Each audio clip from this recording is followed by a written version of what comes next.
Have you ever wondered how to code and bill for ambulance services without losing your mind? Well, buckle up for a fun ride through the world of ambulance billing. Don't worry, it's not as scary as it sounds. We'll break down the codes, the forms, and the tips using some real examples and plain English. So you need to know the ride. What type of ambulance service is happening? Is it basic life support, which is the routine, non-life-threatening transport with basic medical monitoring and care? Or is it advanced life support, where there's a more serious emergency requiring advanced interventions and monitoring equipment? So whether it's by ground, air, or water transports, each have unique coding requirements. A0425 is for your ground mileage. You're going to use that with every ground transport, and it's per mile. A0427 is your ALS, emergency transport. That's your life-threatening condition that's requiring advanced life-saving intervention and skills. And then your A0429, that's your basic life-saving emergency transport. That's your emergency transport with basic care. Remember, your code is based on the patient's condition and the services provided, not the vehicle type. Don't forget your mileage, because mileage matters, right? Always use code A0425 for ground mileage billing.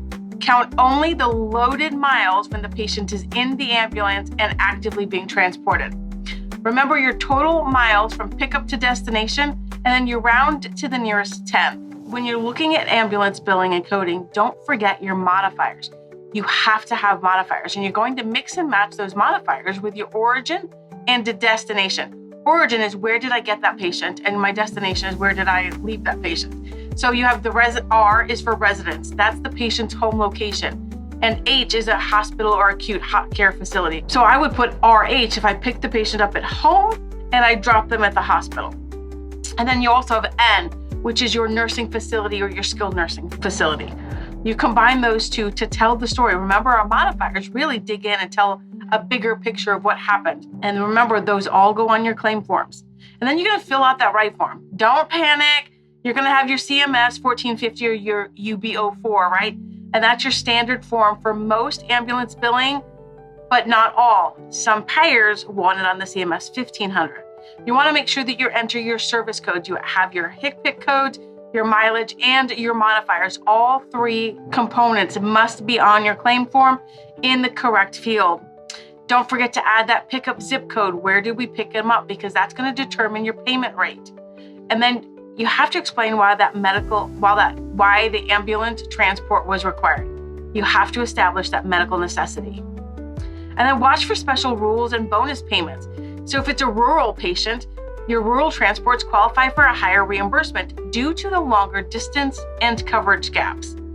Most supplies and services are included in the base rate, so you want to make sure that you're not unbundling anything. So don't bill separately for the oxygen, the bandages, or routine care. It's already included in your code. And then your specialty transports, your air ambulance, that requires special condition codes explaining why the ground transport wasn't sufficient. So your road to payment, you want to keep it smooth. Double check all your codes and modifiers, verify your medical necessity documentation, confirm the mileage calculation is accurate, and then include proper origin and destination modifiers. Remember, good documentation today prevents payment headaches tomorrow. Ambulance billing gets easier with practice. Stay curious, keep learning, and don't be afraid to ask questions.